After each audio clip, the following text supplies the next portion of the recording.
Welcome back to the Young Man in the Three, as always, presented by Wondery Media and 342 Productions. Mr. Cam Johnson in the building. Finals, Game 7 of the finals was Sunday. The draft is tomorrow night. Boy, CK is in the building as well. Shout out to him. Shout out to CK. What's up, dude? And just happy to be here. Happy to be on the pod. Back in BK. Back in sweltering 107. Yeah, I think I brought the heat with me. 107 degrees. I brought it with me. I think before we start, we should say something about Tyrese. Good friend of both of ours. Yeah. Part of the show. Yeah. I mean, you can start with, we've both gotten a chance to speak to him and we're going to go see him, but you can start with your thoughts. Yeah, I mean, the first thing that comes to mind, man, is that your heart just breaks for him. And I think that's felt across the league with every player. And I think that's felt across all the fans, Thunder fans, Pacers fans, NBA fans in general, anybody who witnessed it, just the pain on his face when he hits the ground and kind of that moment where he realizes what happened.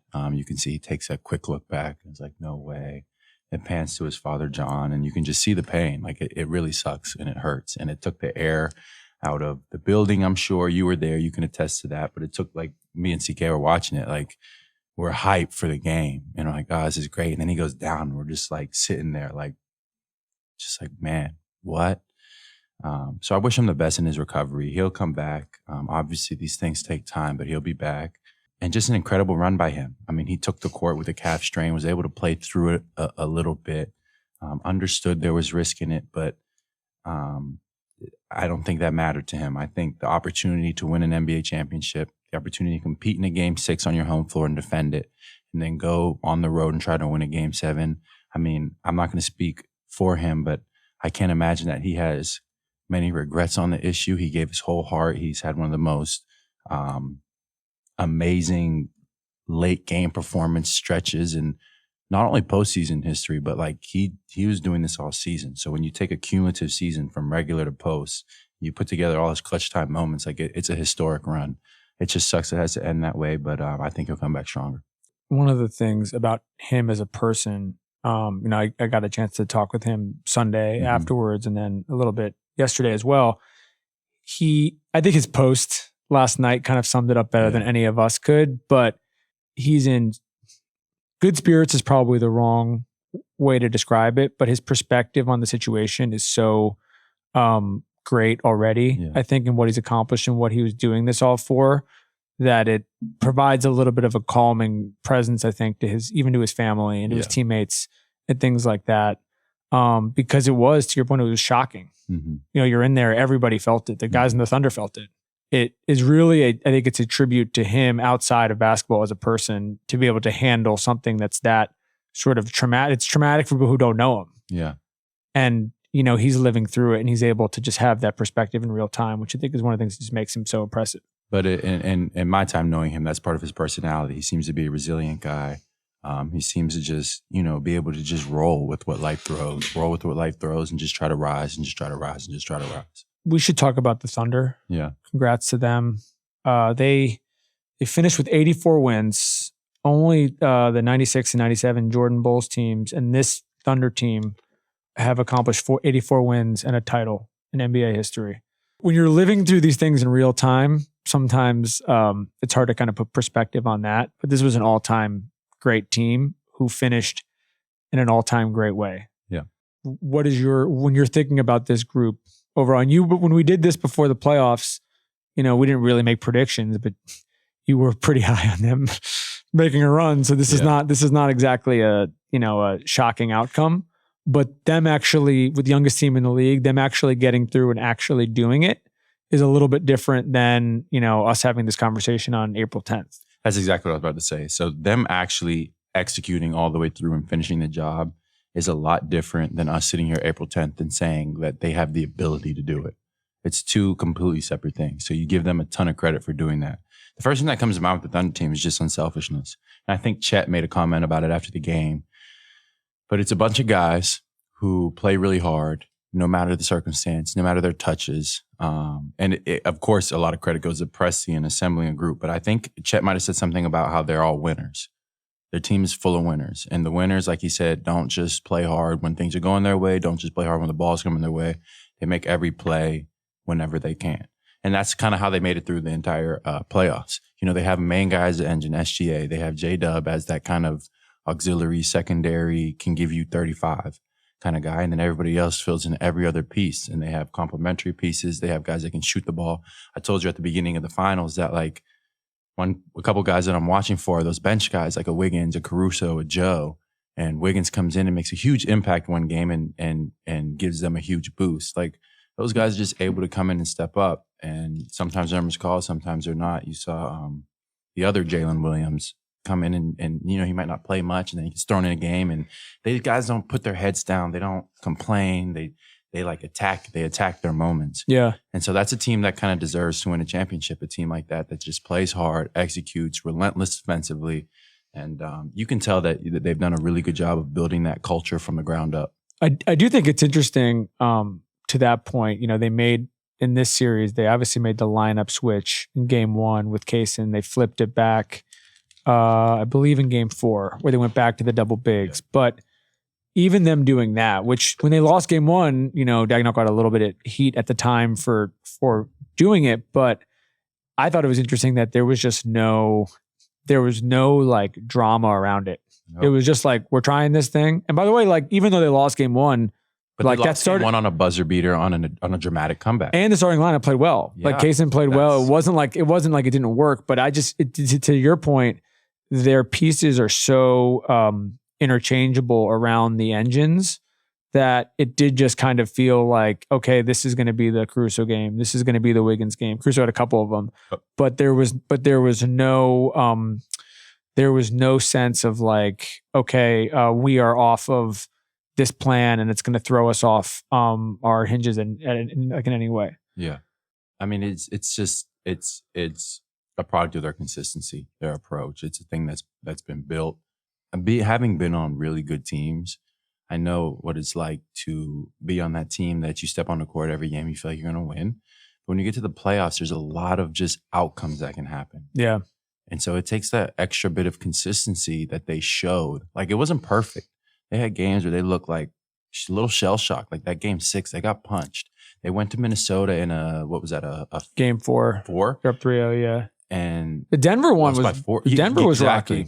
So it's not like they just dominated. I mean, throughout the course, that's a really good playoff record to have, what they came away with, you know, to come away with the win.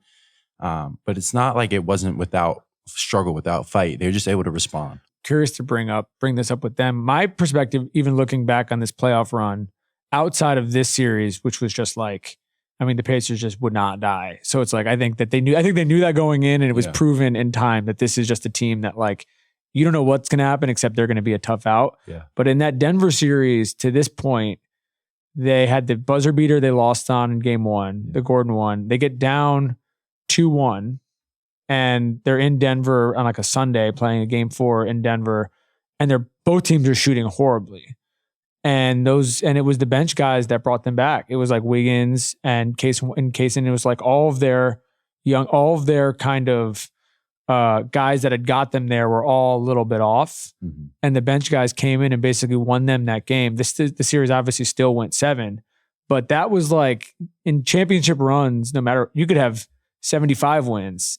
You still might be down 2-1 in a playoff series in Denver with the altitude. You know, so you still need that with your stars not playing. Yeah, and so that was it did feel like it was if you were to do sort of a forensic analysis on how they got there, this was not just like Shea scoring 38 a night, Dub having 25 a night, and everyone else just playing defense. Which is usually kind of how it happens, right? But I think that's also the superpower of the Pacers in this playoffs.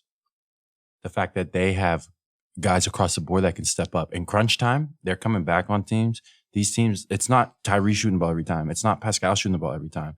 You might have Neesmith get hot. You might have Nembhard get hot. Yeah. TJ might get on a little run. The Pacers were able to Obi. They're able to kind of get you at a lot of angles, which just like usually in the playoffs, you go up against a team when it gets to, when the rubber meets the road, you put the ball in the star player's hands, and it's just like, it's your job. It's your job. Like New York with Brunson, you put the ball in his hands. It's your job. And that's normal. That's very normal. Pacers kind of flipped that on its head and just like, No, like if you're open, shoot the ball. We're going to play fast, generate the best shot, and just kind of be relentless, even if we're down 15 in the fourth. Do you think that teams, from a team building perspective, Thunder had a very unique way that they were built. Obviously, shout out to Presti and that whole organization. But Indy's probably a better comp of like how teams are going to look at sort of building for the future. They're going to look at that and they're going to sort of prioritize building with depth and building with these sort of interchangeable pieces rather than being like, we need to have, I think we know the era of the big three and having just like 3 superstars and 8 minimum guys has gone away. But even just in general, being like, we need to have the flexibility to withstand whatever is thrown at us. And the Pacers, I mean, I was going to ask you about like, can you remember a team that was like, even in Game 7, they were up at halftime. Yeah. There are people who are looking around the arena being like, well, we don't know how this is going to go down. And we also don't know who's going to beat us. Mm-hmm. You know, TJ's going crazy in the third quarter. TJ went crazy in the third quarter in Game 5 as well, even though they didn't win the game. It's hard to remember a team that was as just resilient all the time. Like everyone will talk about the crazy comebacks. We've talked about it, you know, the down 9 in 40 seconds and everything like that. But even in the games they lost, they just did not die. They would never die. Yeah. Very scrappy. And I'm wondering if that is going to be, I mean, obviously every team would love to be scrappy, but if from a team building perspective, there's going to be a sense of like, oh, if we are not running 9-10 deep with guys we trust in the fourth quarter of a Game 6 in the finals, it doesn't matter who our stars are. Yeah. Like we have no shot. You know, and I'm kind of curious if teams are going to follow that model more. The model of what though? When you look at the Pacers, if you're the GM of another team, what is the markers of that model that you try to follow? Well, I would say with the Pacers specifically, and some of this, you have to obviously give a lot of credit to Carlisle, Mm-hmm. to Jenny, to all the assistants, the whole coaching staff there is amazing. It's, you know, one of the best in the league, but they're so defined. The rotations are so defined. Their roles are so defined. The way they run their offense is so defined. They got way better at defense this year, which was a big reason why they made this jump. But there was a point where you're like Tyrese Siakam, these guys are unbelievable individual talents. So they have the ability to take over at any point because of that. But there was limited drop off with the bench consistently because everybody knew everyone knew their role so definitively in a way that was not reliant on, okay, we have, you know, our star and then we have our 6-man who's, you know, running the second unit and we need both of them to be on or we're going to be in trouble. Yeah. There was just what you're talking about having all these different guys step up is just the sense of, I think they could have been down more pieces and the result might have been the same. Yeah. I think one thing about both these finals teams is that there's an element of unselfishness on both of them. You know, you look at the box scores at the end of these games and the Pacers, like you might see their starting lineup at like 15, 10, 7, 8, 14. And then the bench, 10, 8, 18, 14. And next thing, it's 115 points. We didn't even mention Mathurin. He basically won them a game by himself. Yep. 27 points on 75% from the field, off the bench. Like, that wins games. And so I look at that Pacers team, I see multiple primary ball handlers, multiple guys that, like, if you want to put somebody on them to speed them up, if you wanted to press Tyrese Haliburton full court, make him turn, tire him out, that's okay. Give the ball to Nembhard, let him bring it up. Free up some space.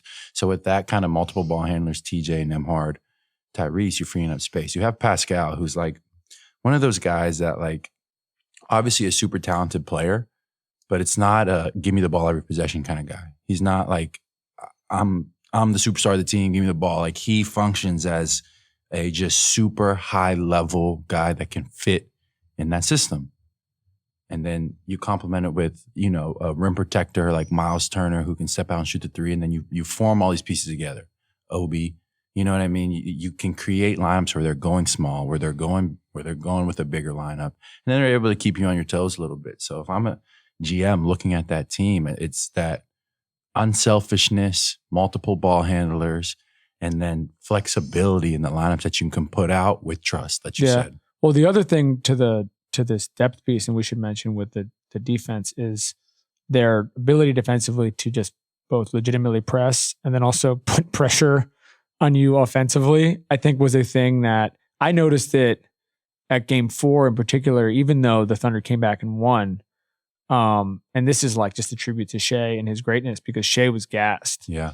Like his hands were on his hips. Yeah. He had never been in a series like this where these guys were like up in his shit as much as this. Yeah. Fouling him. Yeah. Handsy. And them hard. Hands on him every possession. It was really interesting because it was and this is, again, to this point about like, this is where the champion is built. Yeah. is if they don't win that game, the series is over. Yeah, exactly. If he doesn't do that in the fourth quarter, series is over. And so it was not a series of, all right, blowout in game 1, blowout in game 2 on the other side, blowout. Like there were very much these sort of windows where both teams had to kind of flip the thing on its head to bring it back around. Another cool thing from the series that I saw, the Thunder are really good defensively, but they're aggressive and they foul. And they do it in smart ways. They do it in ways that you can't call all game, but they play a highly physical defensive game. It's what they do. It's what they've been doing. And refs have been letting them do that all playoffs, game 7, beating up on Jokic. That was their formula, and they were really good at it. The Pacers, I didn't hear complaints. Like, I'm watching the game. I don't see like, oh my gosh, they're fouling us. What I saw was them saying, okay, bet.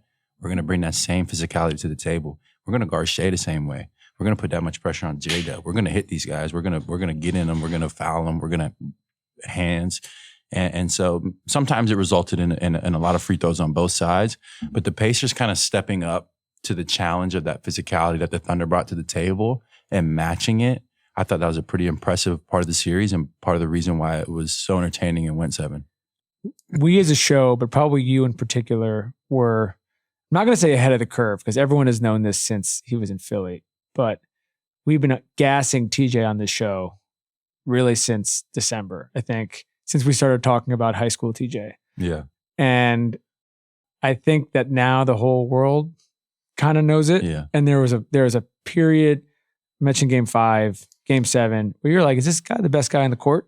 This guy's taking over right now. Like it's not just like, it's funny to watch. It's not like he's just hitting a couple open threes. It's like people didn't even people are like, who is this guy? Like, where'd he come from? It's like he hasn't been doing, like he's playing the same way he's always played. He's playing the same way he's played when he's in his Pacers tenure and his 76ers tenure. That's how he plays. He's scrappy. Yeah. He's going to get steals. He's going to hit that little midi, get to the paint, shake things up. I just like showing love to the Pittsburgh guys, man. Obviously, when I say Pittsburgh guys, it's a good showing for the city. I'm talking about TJ.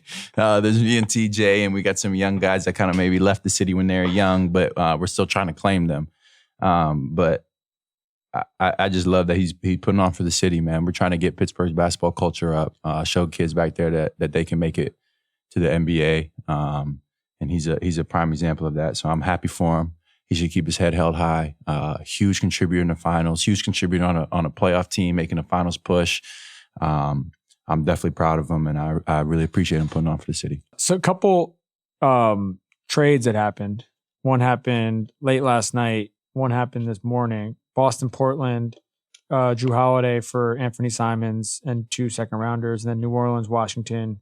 Today, CJ and Kelly Olynyk for Jordan Poole, Sadiq Bey, and the 40th pick. Do you have any thoughts on either of those? I'm wondering what the Trailblazers are doing. I think Boston did it in a move where it gives them more flexibility. And is expiring, but also incredibly talented and a scorer. Really so you lose Tatum, but you're adding that scoring punch with Ant and putting a little flexibility because where they stand right now, that roster is extremely expensive. Boston. And so they have to be creative and trying to stay competitive this year, like championship competitive, but not just burying themselves in the books from a ownership front office perspective. So I see that move on their behalf. I'm wondering what Portland's going to do. Are they going to keep Jrue? I think I thought this might be a move where they're committing to their youth with Scoot, Shaden, Avdia, guys like that. So I'm not sure. I hope they don't trade for him again and then move him again like they did it last time. 2 years ago. It's like they already did it once. on the Boston front, we're both really high on Ant in general. He was 36% from 3 on 8 attempts. And that was a lower year for him. He can, but also they had at 40. But also those guys did not have a lot of spacing. Mhm. And you look at the way that Boston, talked about it all year, the way that they are spaced out for these guys and the way they get these threes up. Like you could see, assuming he stays, you could see him taking like a huge offensive jump just with that personnel. Yeah. And in this system, he always felt like one of those guys that like offensively everything is there for him to do this. And he needed to be in a situation that was sort of like more set up for him to actually have the ability to go do that. And I don't think that was Portland. I think the question with Portland, I mean, to look at it from their perspective is like the one thing they do have a lot of right now is a lot of really good defenders. Mm-hmm. Like they're going to be a pain in the ass, assuming Jrue stays, they're going to be a pain in the ass to play against. The scoring might be a question. But it's like, you know, him, Ayton, like Denny, like they just have a lot of guys that lock up. Yeah, they do. But let's talk about this from Jrue Holiday's perspective. One, you got to give him a ton of credit for what he's been able to accomplish, especially on this, like it's the back half of his career where he goes to Milwaukee championship, goes to Boston championship, and shortly after the Milwaukee championship traded, shortly after the Boston championship traded. But his mark on those two franchises, Team USA gold medal, exactly. Team USA another gold medal. What he can, like, he brings a high level of winning to any team he's on. So do they keep him and just try to get him to bring up the young guys? Is he interested in that? Does he want more championship runs? Is he going to ask for a trade? That's the questions I'm asking. I would. This is not based off any inside information, but I think he wanted to be on the West Coast. Okay. I mean, that is like kind of inside information, but I think he wanted to be on the West Coast. I think that he had such a good relationship with the people in Boston. Everyone knew they were going to have to do something with this roster, especially when Jason got hurt. Yeah.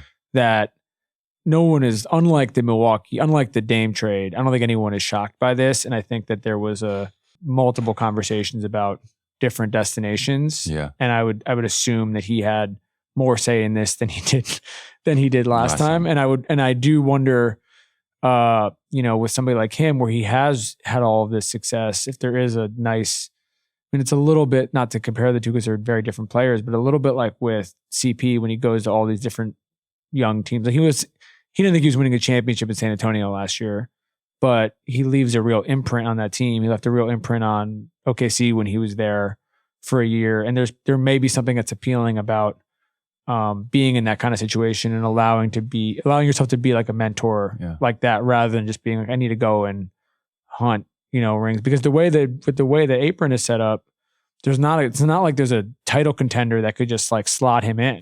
Not easily, but if you could, if a title or a team on the brink could add him, he's a piece that is just so solid. He elevates your team's ability to win. So I'm interested to see what happens here. What'd you think about the one today? The DC Poole and it's interesting, man.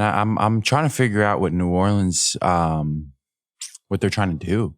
And I'm not really sure. It's probably not really for me to know or care about, but it's similar guys you're trading. It's just one's a little older but they're very, creative, scoring smaller guards.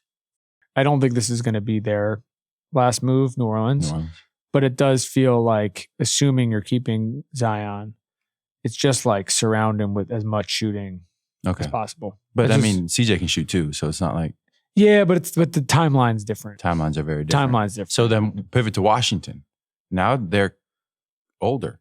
I think Washington is just trying. I think they're just trying to get as much cap space as possible. I wonder what. So then, what do they do? I wonder with a team like Washington, if they look at, because I'm really high. We did an episode with Bilal. We'll probably do some more with some of those other guys next year. They got a lot of really good young players, and they made a smart calculation at the deadline of basically being like, we don't need to be in between. Like, let's look at what happened in OKC. Let's take these guys who we value highly, who are like, productive, even if they're not winning in these minutes, and let's get them real run. Let's not have, so even the veterans that are there, the Middletons and the Marcus Smarts and guys like that, they're not the focal points of the offense. Like, this is like Bilal's team. This is Bub's team. CJ, it's going to be the same way where you're going to basically like, I don't know what's going to happen with CJ, but. You think he stays? Well, he's up after this year, right? Do you I think so I think he probably stays for a year and then, or maybe at the deadline but either way, I just think they're not looking at 25, 26 as like, oh, we need to shoot for a 4 seed this year. It's like, we need to get these guys ready and we need to have maximum flexibility. The other question I have, I think for you, and you guys are a part of this to a certain extent, but it's just it's an unfortunate, but it's an interesting phenomenon with the injury stuff, is the East is like, I mean, the East is opened up. Yeah, we did an episode with Des Bain last week. We haven't talked about that. They're going to be really good, but it just feels like the East this is the time to make a move in the East because you have 2 of probably the 3 best teams in the conference are going to be missing their best players for most of the year, if not the whole year, which is sucks,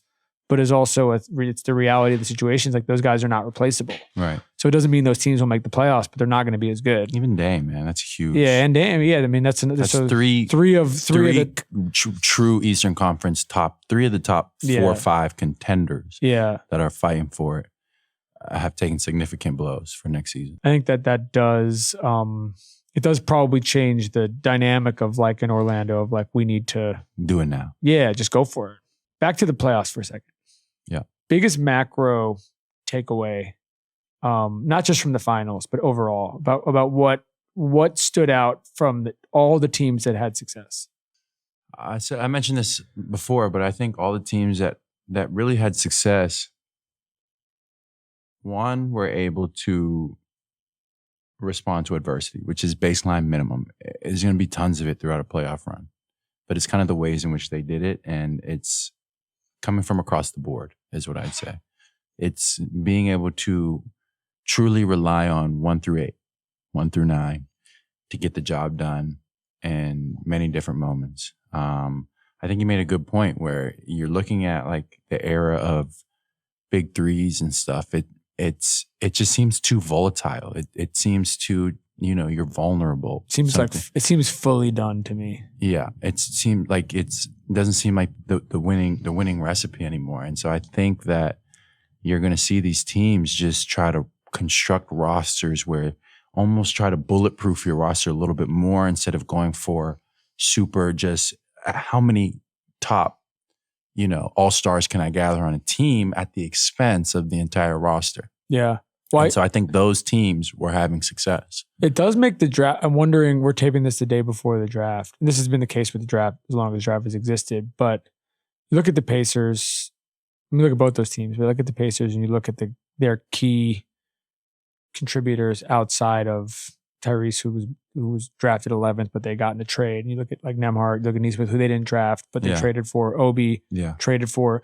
But there is also a sense of like, I mean, it's probably going to, Andrew Nembhard's brother's in this draft, and it's probably going to help him. For sure. But there's going to be a sense of like, okay, we're looking for dogs like that we can find with the 33rd pick, that we can find with the 38th pick, that we are not just going to be like, okay, we didn't land in the top 4. And so we're just going to take a flyer on something. It's like you want to build with your depth is not just going to come from the top 15. The depth is going to come throughout. Yeah. Another thing to highlight is, as always, health. It's health. Health. You look at Cleveland when they got beat up in that second round to injuries, and they just sunk quickly, like a really, really good team all year, sunk quickly. You look at OKC, they had from the outside looking in, a pretty healthy run. And maybe a part of that is that they have so many pieces that are able to kind of elevate one another, where it's not fully on one thing, but health, it can also be random. Tatum going down, Dame Lillard going down was probably really big in that initial series. Yeah. The Lakers, the reports are that they had some injury issues in that run and stuff like that. So you see how important of a factor health plays, and it's every year. I mean, you look back a couple of years ago at the Nets, and what was it, a Harden hamstring and The whole thing. Kyrie ankle, like those are huge, huge moments that change the whole landscape of the playoffs. So obviously, I hate to see it. I hate to see guys go down, but just simply as a bottom line, like health is required in making a successful playoff run. We talked about this with Trey a couple weeks ago. Do you have any thought about any sort of change in terms of number of games or anything like that? I do have thoughts on it. I do think the NBA today is played faster. The pace is higher. I don't think you can argue that. Of course, it's always been 82 games with the same amount of playoff runs. Maybe you can look back to when we changed 5-game series to 7-game series. I don't know how much of a role maybe specialization in youth sports, where kids that are now coming to the NBA have been playing nonstop basketball 365 days a year, AAU tournament after AAU tournament, game after game after game, their whole lives. I don't know if that's what plays a part, but it's tough. It's tough. And you look at something like Tyrese's calf, like that's a calf strain. That's a calf strain that when played through became a career, in this moment, altering injury where you miss an entire season, you're due to miss an entire season. I think less games could result in less injuries. It's not that it's guaranteed to, but it could. But at the same time, it's the way the NBA has always operated. You could argue that it maximizes the money. I mean, butts are still in seats. So there's a lot of arguments to be made around what to do on that aspect. And I'm sure there's going to be tons and tons of research as we pour a lot of resources into injury prevention as we continue to do it. It's an ever-changing landscape, but there's a lot of like really bright minds that actually dedicate their lives to injury prevention in professional sports and how to kind of condition athletes. Because if you overdo it, then you get overuse injuries. If you underdo it, then you get those, you're trying to hit the gas pedal too hard injuries. So it's a very, it's really a sensitive line that I don't think people really understand fully. But it's an ever ongoing debate. I'll tell you the thing that I feel like, I don't know if they're going to change anything, but should be revisited, which we've talked about, a bunch of players have talked about. I've talked about with Tyrese in the show as well last year about this when he had some injury stuff, is the 65 game thing. Because I do think, well, like that was a 65 games to make all NBA, basically the requirement of it. Because there's now documented examples of it, guys coming back earlier than they should to try to, get themselves under that threshold to make that. And I think that while like there's a nobility in why they put it in practicality with what we're talking about, like something has to give, and it probably should be that. And to be sort of honest about it, I think that it's less important that like, you play a road game in Memphis so their fans can see you than like you're healthy in the playoffs. You know what I mean? Like I get the argument. Yeah. The fans pay and the TV partners and and I'm like, but you know what? Like, you know what's really bad for the TV partners? If the stars are not playing in the playoffs, and like you can't have it both ways. And I think we're seeing that now is like that feels like the thing. That feels like if you're going to change anything, there's a real sort of argument that even if it was done for the right reason, has now resulted in there's a bunch of examples of guys who have not been able to get themselves healthy for the playoffs. Ironically, not the ones we're talking about in this particular playoffs, but it happened last year a lot. And I think that all of the things you're describing, the status quo feels like something has to shift a little bit. There's a discussion to be had, but say you change from 82 to 65 games as a season. It doesn't guarantee that guys are healthier. It does not. Because injuries can also be random. So maybe instead of a guy playing 62 out of 82 games, a guy plays 45 out of 62 games. You're still missing time. So there's not a simple fix. There's just not.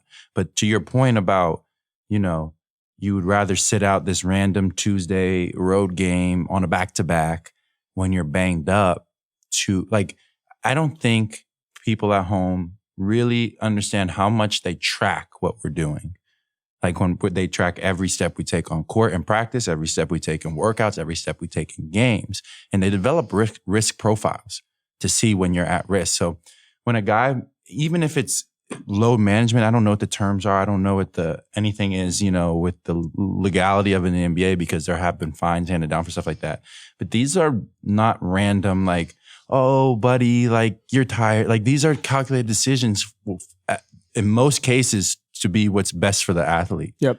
And so I know people at home might think it's soft, it's whatever.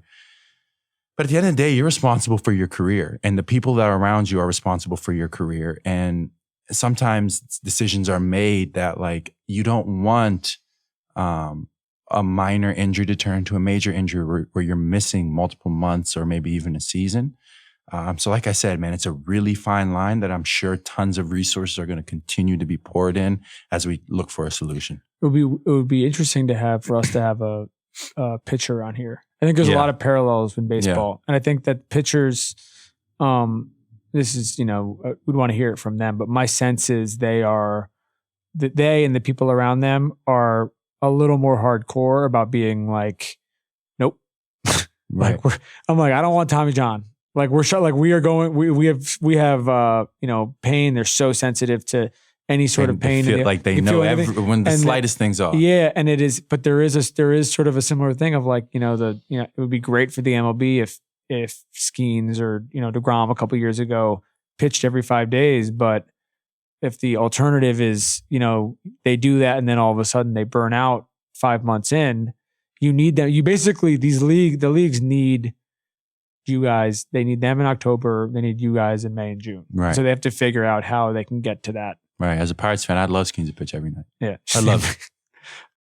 The last thing before we go, because we were talking about this before, and you have a lot of thoughts and perspective on this. There was a lot of conversation around the pageantry, finals, the broadcast, all kinds of they started showing the pregame intros halfway through the series, which I thought was great. People brought up the courts. Yeah. And you have thoughts on the stickers specifically on the courts, because this was a complaint that they used to have the finals logos, trophies, trophies all over the courts, logos. And they took them off. And so what they did in game one was they superimposed them. And of course, it's like the internet, so no one is happy with anything. So people hated that too. But you have specific thoughts, I feel like, on the stickers, which are relevant. Okay, so I do think aesthetically, when you have that finals gigantic logo at center court, it brings that vibe. It brings that ambiance that you're looking for.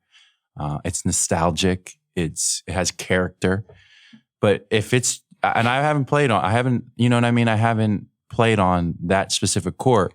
But if it was gone in 01. There was no stickers in 01? No, 21, yeah. There was no stickers. No. Okay. The stickers have been gone for a minute. Yeah. And if it is a sticker, nobody likes playing on stickers. A lot of college teams play on stickers when you play in those like random tournaments in November and stuff.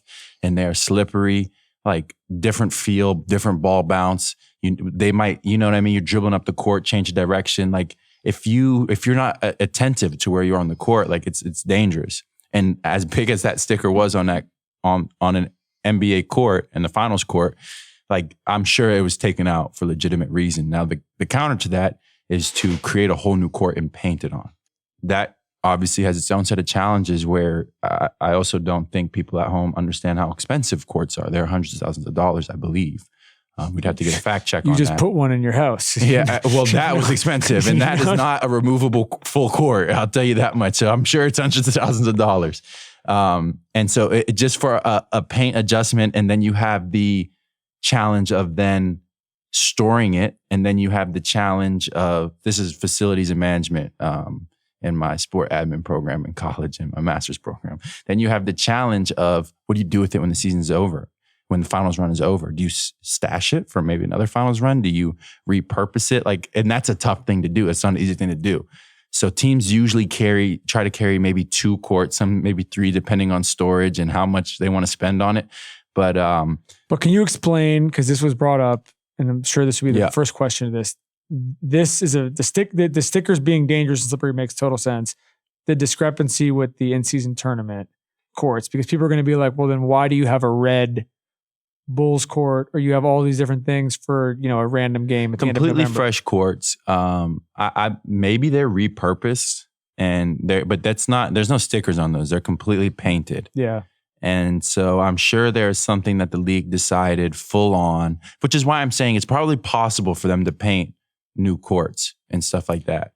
But there's got to be something slightly different about those in-season courts where maybe they're like recycled, like they're like, and that's why they're painted so heavily. And I feel like an easy fix, which is not, not asking my opinion on this, but something they could have done this year and they could do moving forward, which would probably, no, you're never going to make everyone fully happy, but could change the dynamic a little bit, is just having the baseline treat it like the NFL, where it's like in the end zone, they have the different team logos and everything, and just have like the baseline be a certain color.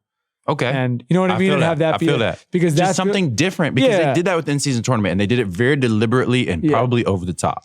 But it was weird. It was weird. I just like honestly speaking, it's like you go to the Thunder game Sunday and you're like, it's the exact same court. Yeah. I'm all for it's making game 7 of the finals. It's everything about it is exactly the same. I'm with you. I'm all for making that environment feel different. And I definitely think they should in some way. If that's painting the logos on like they used to with the sticker, but actually painting it, or just changing something on the baselines, or just what is the main complaint with the like the broadcast impositions on the court? What is the main complaint with that? With them superimposing it on? I think it's to me it's probably just like a little cheesy looking. I think it's probably a thing. You always have to be careful with these complaints, because there's like certain people that live online that bitch about everything, and they're like, of course they're going to say that, because they're like, they already were not happy, and so there's nothing you could do to kind of like please them once they had this thought in their head that you needed to have stickers, you needed to have whatever it is. This is not going to make it work. My guess is it probably made like 85% of the people watching who weren't really paying that close attention to begin with probably didn't notice either way. And so they saw that and they were like, oh, that's interesting. Those are the same people that are not complaining online because they don't care. Yeah. I think that where they probably, I don't know a way around this, but where they probably just got dinged was, it was basically like, it was like after a commercial break. So it was like 6 minutes left in the first quarter, there's nothing there. And then 4 minutes there is. And you're just like, didn't they change it at one point too? Yeah. So it's like, you're really paying attention. Like it does look like, a little bit like they're figuring this out literally in real time, which is strange, but I also would you have to give the league credit, like even doing the introduction. And some of this is also like what we don't know the answer to is these are conversations with the league, but then also with the broadcast networks. And I mean, it's a whole different conversation we don't have time to get into right now about ESPN, but like if they just like, that should be on them to do this. It's like, we can't ask the league to do everything. It's like, you guys have this you're event. Responsible. You're creating a production. Okay. Like, did you ever watch the old, like Bob Costas intros to like the games in the 90s where he did the essays he did for like college football and stuff like that too? I'm like, you compare that to what we have now, and that has nothing to do with the NBA. That's network driven. That's not the league. That's network. That's a network being like, we are going to like, and I get it. Like, they don't have a Bob Costas. They have, Stephen A. But but you basically are like, that's on them to like add the pageantry to it. You have to point the complaint at the right place to a certain extent. It's like the league was responsible for like the product, and they've done a good job with that. And they listen to the players, and they listen to the teams, and they work with the teams. And this is going to be really, really interesting, because you got all these new TV partners coming in, Amazon, NBC, and like they clearly are going to care, So now it's really going to be on ESPN to be like people are already kind of like dumping on you for this now. Now you got 2 other people who like are going to pay attention to this. Like, you got to get it right. Yep, exactly. That being said, we're going to Steve Nash's soccer game. Shout out to him. So we will see you guys next week or soon.